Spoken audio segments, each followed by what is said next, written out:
নাম? কাকলি রায়। আপনি কোন জেলা থেকে আসছেন? আমি জলপাইগুড়ি ডিস্ট্রিক্ট থেকে। আপনি তো এখন ইন্টারভিউ দিয়ে বেরোলেন, আপনার এক্সপিরিয়েন্স কেমন? আমার এক্সপিরিয়েন্স খুব ভালো ছিল। আপনার সাবজেক্ট কি ছিল? আমার ইংলিশ। আচ্ছা, ইংলিশ সাবজেক্ট ছিল। আপনি যখন ভেতরে ঢুকলেন তখন কি কোশ্চেন করা হলো আপনি? আমাকে সেলফ ইন্ট্রোডাকশন দিতে বললো। তারপরে বললো যে আপনি কি কি পড়াতে পারবেন প্রাইমারি স্কুলে সাবজেক্টগুলোর মধ্যে। বললাম। হ্যাঁ, তারপরে কি প্রশ্ন করা হলো? যে আপনি ভার্ব কি করে বোঝাবেন। ভার্ব কি করে বোঝাবেন?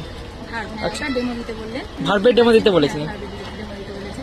তো আমি দিলাম ভার্বের ডেমো। তারপরে কিছুক্ষণ পড়ানোর পর কোনো কিছু লিখতে বলেনি, সোজা টপিকে ঢুকতে বলেছে। ও, মানে কোনো কিছু শ্রেণী তারিখ কিছু লিখতে বলেনি? বলেনি, ডিরেক্ট একদম টপিকে।